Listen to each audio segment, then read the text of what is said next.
ना और खाना, ये दो काम ऐसे हैं जो हर कोई कर लेता है, फिर चाहे वो मनुष्य हो या ना हो।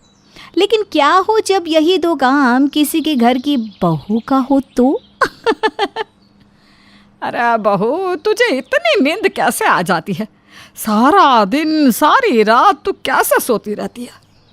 ऐसी बात करिए माँ जी, सारा दिन सारी रात सो तो ये घर कैसे चलेगा? दिख रहा है घर कैसे और कौन चला रहा है। अरे सुबह उठी, नाश्ता बनाया, सो गई। दोपहर आई, खाना बनाया, सो गई। शाम को उठी, रात का खाना बनाया और सो गई। अरे कोई और भी काम देख लिया कर। लोगों के यहाँ आना जाना, घर की साफ सफाई, लेकिन नहीं, सोना है बस। पर ये क्या?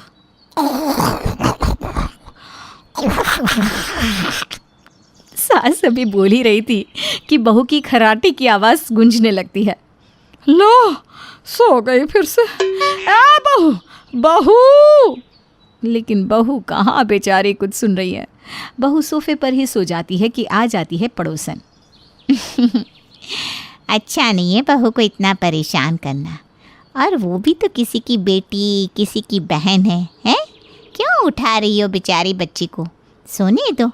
अरे मैं तो कहती हूँ, कुंभी बहू, ओ कुंभी बहू, जा बेटा, जाकर आराम से कमरे में सो जा। हाँ हाँ, आराम से कमरे में सोकर ही आई थी सलाद काटने। काटते काटते ही सो गई। लो, अब घिसो खीरा। बढ़िया आई। मुझे तो पहले ही समझ जाना चाहिए था कि इसके माँ बाप ने इसका नाम कुंभी क्यों रखा। अरे पूरी कुंभकर्ण है, कुंभकर्ण। सास अब क्या करे, बहू तो घर आ भी गई। अब कैसे बहू को जगने की आदत डाले? ओहो, देख रमा, ये कोई परेशान होने वाली बात नहीं है। क्या है ना, कुछ लड़कियां एक्टिव कम होती है, और वजह क्या कि उन लोगों के माँ बाप कभी कसरत या कभी कोई सुबह शाम वॉक के खेलने की आदत डाले नहीं होते। लड़की है तो बस घर का काम करो और कमरे में जाओ।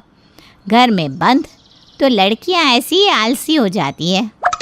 तभी बहू के मायके से उसकी माँ आती है। लंबी उम्र है रमा की समधन जी की। अच्छा, दोनों बातें करो, मैं ज़रा काम करने जाती हूँ। हाँ, पड़ोसन चली जाती है। कुंभी की माँ, आइए आइए, कैसे आना हुआ?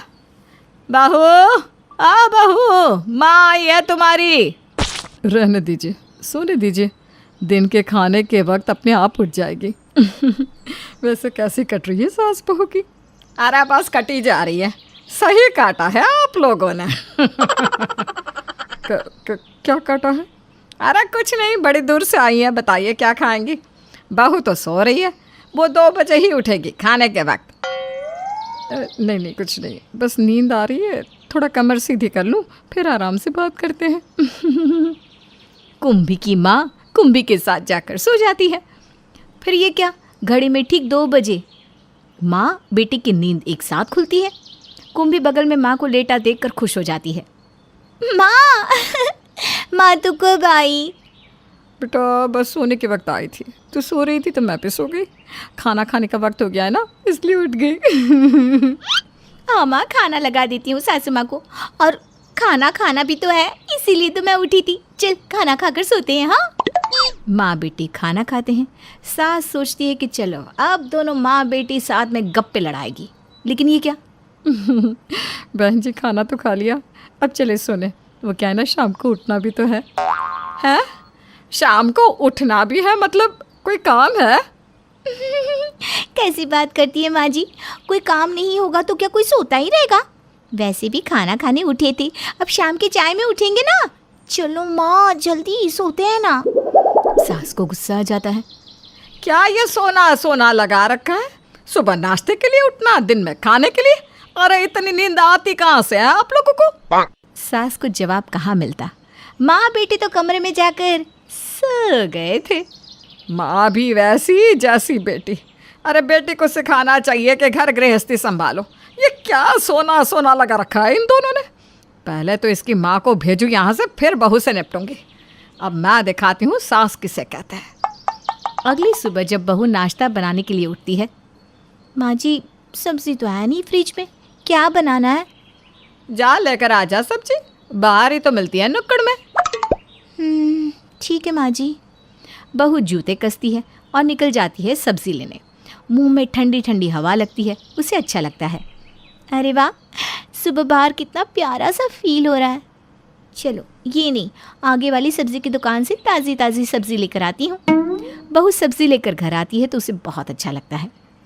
क्या है माँ जी, सारा घर बंद कर रखा है, पता है कितनी प्यारी हवा चल रही है। चलिए हटिए, मैं खिड़की खोलती हूँ। बहू खिड़की खोलती है और गुनगुनाती हुई किचन में काम करती है। सजना है मुझे सजना के लिए। चलो पहला दिन तो कामयाब रहा। बहू का ये बदला रूप काबिल तारीफ है। तभी बहू का खाना पीना हो जाता है। वो नहा धोकर पूजा पाठ करके सास के पास आकर बैठ जाती है। क्या बात है बहू, आज मेरे पास आकर कैसे बैठ गई? माँ जी वो क्या है ना, इनकी बचपन की बातें पूछने के लिए। कैसे थे ये बचपन में, इनको क्या पसंद था क्या नहीं पसंद था, आपने मुझे कभी कुछ बताया ही नहीं। अरे तुझे सोने से फुर्सत मिले तब तो। बात तो सही है माँ जी, पता नहीं क्यों लेकिन आज ना नींद नहीं आ रही। तो ये तो अच्छी बात है बहू। जीवन के कई ऐसे अच्छे पल लम्हे होते हैं जिसे कई बार तो हम सोते हुए ही बिता देते हैं। सोचो कितना कुछ है जीवन में देखने के लिए, लेकिन तुम तो। अभी सास बोल ही रही होती है कि देखती है कि बहू सो गई। हाँ, सो गई? वैसे इतनी जल्दी आदत जाएगी तो नहीं। तभी बहू की माँ जाती है। वो खाना खाती है और कमरे में जा रही होती है कि अरे इसे भी ले जाइए। और बहन जी बुरा ना मानना, आप लोगों को ना इतना सोना शोभा नहीं देता। बेटे को सिखाइए कि ससुराल में कैसे रहा जाता है, लेकिन अब आप तो खुद ही यहाँ आकर सो रही हैं। बहन जी ये बताइए, कौन सा आपको खाना नाश्ता नहीं मिल रहा है? वक्त से सब दे रही है ना मेरी बेटी। उसे घर में रहकर घर का सारा काम सिखाया है मैंने, अब क्या करें? बाहर घूमने फिरने की आदत हम लोगों को है नहीं। वैसे भी मैं जा रही हूँ आज शाम को, चाय के वक्त उठूंगी तो सीधा घर में ही जाकर सोऊंगी। धन्य है जी, धन्य है। अगले रोज़ बहू फिर उठती है। उसे सब्ज़ी फ्रिज में नहीं दिखती। वो फिर बाहर जाती है, सब्ज़ी लेकर आती है कि मिक्सी भी खराब होती है। बहू हाथों से मसाला पीसती है। फिर क्या, ऐसे ही सास आए दिन छोटे छोटे काम के लिए बहू को शारीरिक कसरत करवाती है। और फिर माँ जी पता है क्या, पड़ोस में मेरी एक दोस्त बनी है। वो कह रही थी कि क्या मैं उसके साथ सुबह शाम की वॉक को जा सकती हूँ। मैंने तो झट से हाँ कर दी। अरे लेकिन तू कैसे जाएगी बहू, तेरा तो सोने का वक्त होता है ना। हाँ माँ जी, पर पता नहीं कैसे, समझ में नहीं आ रहा कुछ। बहू अब एक्टिव हो जाती है और जब भी वो पहले जैसी होने लगती कि सास कोई ना कोई काम उसे पकड़ा देती। तो जो बहू कल तक कुंभकर्ण थी अब इतनी एक्टिव हो जाती है कि अरे बहू इतनी रात को क्यों जाग रही है? माँ जी वो क्या ना, सुबह के खाने की आधी तैयारी कर रही हूँ, इनको जल्दी जाना है। वैसे भी माँ जी मैंने सो सो कर बहुत जीवन नष्ट किया है, लेकिन अब नहीं। चलो देर आए दुरुस्त आए। वीना के बेटे मयंक की शादी माया से होती है। माया दिखने में बिल्कुल भी सुंदर नहीं होती। अरे कैसी काली सी है, मुंह से अजीब सी बदबू आती है। पता नहीं मयंक को क्या भाया जो इसे हाँ कर दिया शादी के लिए। अब ऐसा क्यों बोल रही हो? अरे गई ही क्यों थी बहू के घर उसे देखना? तुम तो मयंक को जानती हो, वो किसी लड़की को देखकर मना ही नहीं कर सकता था। अरे कुछ ज्यादा ही संस्कारी बन गया है हमारा मयंक। अब मैं क्या कहूँ। क्या हो गया माँ, क्यों भिन्न भिन्न कर रही हैं? बहू की बात कर रही हूँ तेरे पापा से। कल बगल में सब्जी लेने तक गई थी, मिसेस सक्सेना मिली। बहू को देखकर कहती है, अरे आपने नौकरानी रख ली, इसे बोलिए ना हमारे घर भी काम कर लिया करे। अरे मैं तो तंग आ गई हूँ इतनी बेइज्जती से। अरे वो मिसेस सक्सेना ना, जिनकी बहू ने किसी और लड़के के लिए उनका बेटा छोड़ दिया। अब फिर क्या हुआ माँ, उसकी शादी हुई कि नहीं फिर से? पिता भी बेटे की बात पर हंसने लगते हैं। तभी माया हाथ में नाश्ते की प्लेट लेकर आती है। बहू बहुत अच्छी महक है, क्या बनाया है? मुझे तो महक से ही मन कर रहा है कि पूरी प्लेट खा जाऊं। पिताजी, ये पोहा है, हम लोगों के मायके में बहुत बनता है। हल्का नाश्ता है और सेहत के लिए भी ठीक रहता है। हाँ, कुछ ऐसा भी बनाकर खा लिया कर जो शक्ल के लिए अच्छा हो। ये तो फिर माँ घर पर सबको खाना पड़ेगा, क्योंकि शक्ल तो सबकी एक जैसी ही है। अच्छा माया, तैयार हो जाओ, हमें बॉस के घर जाना है। तैयार? अरे क्या फायदा तैयार होकर, ये तो ऐसी ही दिखने वाली है। बस भी करो भाग्यवान, बहू बेटा तुम्हारे हैं, बुरे वक्त पर यही तुम्हारे काम आएंगे, वो नहीं जिनकी खूबसूरती देखकर तुम निहाल रहा करती हो। बहू तैयार हो जाती है और दोनों बॉस के घर जाते हैं, जहाँ बॉस की बीवी कहती है, ओ माया, तुमने MFT से कोर्स किया है, कितनी लकी हो तुम। वैसे एडमिशन कैसे हुआ? मेरा मेरिट में सिलेक्शन हुआ था, मेरी स्केचिंग अच्छी रही है। तभी बॉस का बेटा पेपर पेंसिल लेकर आता है। माँ कल स्कूल में आपकी फोटो बनाकर ले जाना है, मैं कैसे बनाऊं? लाओ, मैं बना देती हूँ आपकी मम्मी की फोटो। फिर क्या था, माया चंद मिनटों में वैसी ही स्केचिंग बना देती है जैसी बॉस की बीवी दिखती है, और सभी ये देखकर आश्चर्य में पड़ जाते हैं। मान गए मंग, लाखों में एक लड़के से शादी की है तुमने? जी बॉस, मैंने तो पहली ही नज़र में हाँ बोल दिया था। माँ पापा को थोड़ा कम पसंद थी, लेकिन मुझे तो देखते ही लगा कि ये तो लाखों में एक है। माया को पति की बात पर बहुत गर्व होता है। वो बॉस के यहाँ से लौटते हैं, जहाँ मयंक माँ को सारी बात बताता है। चलो कोई तो गुण है, कम से कम दुनिया ये तो इल्जाम नहीं लगाएगी कि हम लोगों ने बड़ा दहेज लिया। अभी तो बहू को आए कुछ महीने ही हुए हैं, धीरे धीरे और क्वालिटी भी पता चलेगी, क्यों बहू? माया ससुर की तरफ देखकर मुस्कुरा देती है। कुछ दिन बीतते हैं और रक्षाबंधन का त्योहार आता है। कल रक्षाबंधन है, मेरा भाई घर आने के लिए कह रहा था, आप हाँ करें तो बुला लूं मैं? अरे नहीं नहीं, 2 दिन के लिए तू ही चली जा।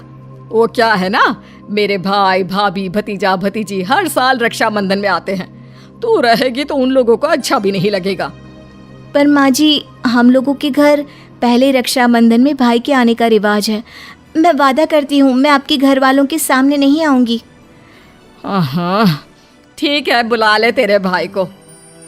रक्षाबंधन वाले दिन माया सुबह से उठकर सारा खाना बनाती है, घर सजाती है और पूजा की तैयारी करती है। भाई के आने के बाद उसे राखी बांध देती है। भाई, अब आप घर जाओ, मैं कल आऊंगी। माया भाई को घर भेज देती है और खुद को कमरे में बंद कर लेती है। थोड़ी देर बाद घर पर सास के मायके से मामा मामी और उनके बच्चे आते हैं। अरे वीना, तेरी बहू कहाँ है, दिखाई नहीं दे रही। हाँ भाभी, वो ना अपने मायके गई है। क्या है, आज रक्षाबंधन है तो उसका भी तो अपने मायके जाना जरूरी था ना। ठीक है बहन, बस अब तू जल्दी से राखी बांध और खाना लगा दे, बहुत जोरों से भूख लग रही है। बुआ, मेरा खाना रहने देना, मैंने पिज्जा ऑर्डर कर दिया है। हाँ बुआ, मैं भी नहीं खाऊंगा। अरे क्या हो गया, बुआ के घर खाना क्यों नहीं खा रहे हो? अरे वीना, तेरे हाथ का खाना पता नहीं कैसा होता है। हर साल बस आलू की सब्जी में ढेर सारा रस्सा लगाकर कटोरी भर देती है। अब हम तो खा ले, लेकिन आजकल के बच्चे। अच्छा चल रहने दे, मैं पिज्जा मंगा देती हूँ, तू ना जाकर हमारा खाना लगा दे। वैसे आज तो तेरा घर भी चमक रहा है, वरना हर बार तो ज्यादा देर बैठने का मन भी नहीं करता था। क्या बात है, बहू ने बहुत अच्छी सफाई की लगता है। बहू अरे बहू तो मायके गई है ना, सारी सफाई मैंने ही की है। हाँ वीना, तभी तो इस बार रुक भी रहे हैं। वैसे भाई साहब कहाँ हैं? तभी माया के ससुर जी आ जाते हैं। अरे साले साहब तो बस रक्षाबंधन के रक्षाबंधन ही दिखाई देते हैं, क्यों, क्या याद नहीं आती बहन की? अरे नहीं नहीं जीजा जी, मैं तो फिर भी निकल आऊं, लेकिन इन लोगों के नखरे बहुत है ना। बुआ अच्छा खाना नहीं बनाती, बुआ का घर गंदा रहता है। लेकिन आज तो घर देखकर मन खुश हो गया। हाँ, वो हमारी बहू को घर सजाने का संवारने का शौक है। तभी सास खाना लगा देती है। ये लो भैया, खाना खा लो। टेबल पर खाने की इतनी सारी वैरायटी देखकर बुआ, क्या महक है खाने की, और इतनी वैरायटी होटल से मंगवाया क्या? अरे नहीं, घर का ही खाना है। सच्ची बुआ, तो मेरा भी लगा देना, मैं भी खाऊंगा। हाँ हाँ बुआ, मैं भी खाना खाऊंगी। सभी खाना खाते हैं और खाने की खूब तारीफ करते हैं। नहीं नहीं वीना, ये खाना तुम बना ही नहीं सकती, मैं नहीं मानती।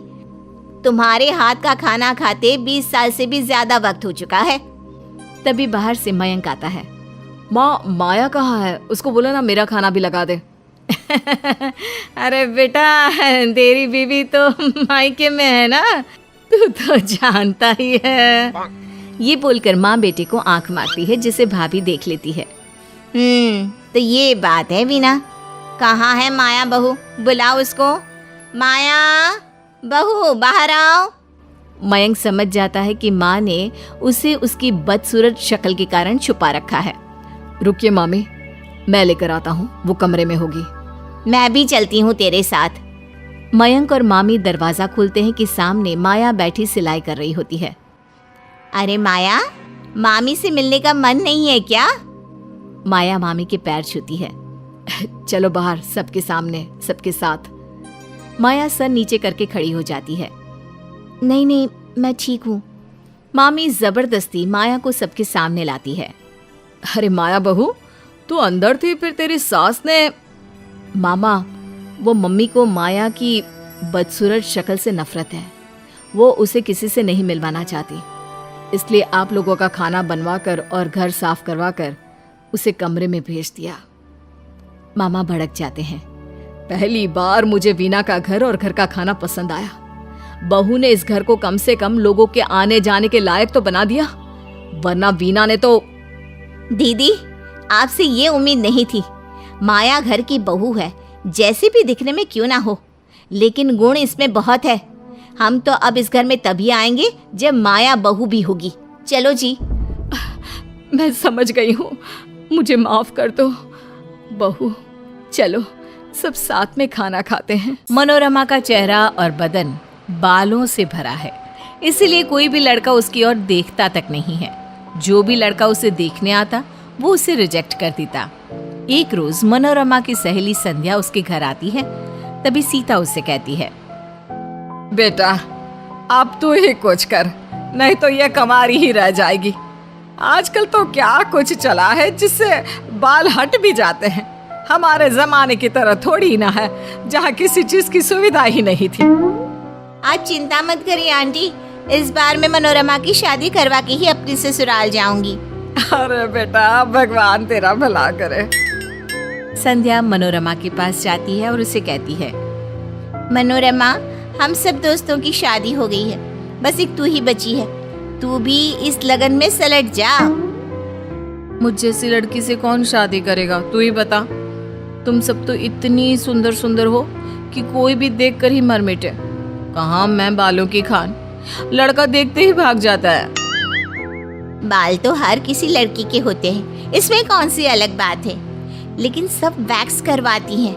चल आज तू भी करा, फिर देख कैसे तेरे लिए लड़कों की लाइन लग जाती है। नहीं नहीं नहीं, मुझे बहुत डर लगता है। अरे यार, बहुत दर्द होता है, मैं नहीं करवा सकती ये सब। अरे पागल, एक बार ही तो कराना है, बस शादी हो जाए फिर क्या। संध्या मनोरमा को किसी तरह वैक्स करवाने के लिए मना लेती है और उसकी पूरी बॉडी और चेहरे पर वैक्स करवा देती है। वाह, ये मैं हूँ, कितनी सुंदर लग रही हूँ मैं। मनोरमा सुंदर लगने लगती है और विवेक उसे पसंद कर लेता है। संध्या के कहने के मुताबिक मनोरमा विवेक को कुछ नहीं बताती और उसकी शादी धूमधाम से हो जाती है और सीता की परेशानी भी हल हो जाती है। शादी होते ही विवेक और मनोरमा हनीमून पर चले जाते हैं। तब विवेक उससे कहता है, मैं तुमसे बहुत प्यार करता हूँ। मैं किस्मत वाला हूँ जो मुझे तुम जैसी इतनी सुंदर बीवी मिली। लगता है ये पल खत्म ही ना हो। मुझे कभी छोड़कर मत जाना। मैं कहीं नहीं जाने वाली। मनोरमा सोचती है, कहीं विवेक मेरे बालों के वापस आ जाने से मुझे छोड़ ना दे। कैसे रिएक्ट करेंगे वो जब उन्हें पता चलेगा कि मैंने उनसे ये बात छुपाई है। विवेक और मनोरमा हनीमून से वापस आ जाते हैं। धीरे धीरे मनोरमा के शरीर और चेहरे पर बाल वापस आने लगते हैं। एक दिन मनोरमा लस्सी पी रही होती है और उसके होठों के ऊपर मूंछ बन जाता है। ये विवेक देख लेता है। अरे ये क्या है मनोरमा, तुम्हारे होठों पर इतने सारे बाल? ये बाल वाल मुझे पसंद नहीं है। आज के आज इसे हटा कर आ जाओ। आज तो थर्सडे है, आज सासू माँ ने बाल कटवाने से मना किया है ना। अच्छा ठीक है, और किसी दिन चली जाना। कुछ दिनों के बाद मनोरमा के शरीर पर पहले की तरह ही बाल आ जाते हैं और मनोरमा पहले की तरह बदसूरत दिखने लगती है।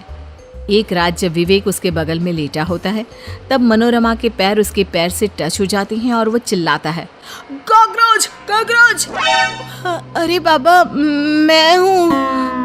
बाबा रे, तुम्हारे बाल हैं इतने कड़े, इतने तो लड़कों के भी नहीं होते। अब तो तुम्हारे बगल में सोना भी आफत हो गया है। मैं तो फंस गया हूँ तुम जैसी लड़की से शादी करके। शादी के वक्त कैसी दिखती थी, वो सब धोखा था। तुम्हारे घर वालों ने धोखा किया है मेरे साथ। विवेक गुस्से में कमरे से बाहर चला जाता है और मनोरमा रोने लगती है। जिस बात का डर था वही हो रहा है, अब मैं अपने इस रिश्ते को कैसे बचाऊं? विवेक अब मनोरमा से हर वक्त चिढ़ा रहने लगता है और एक आंख भी उसे देखना नहीं चाहता।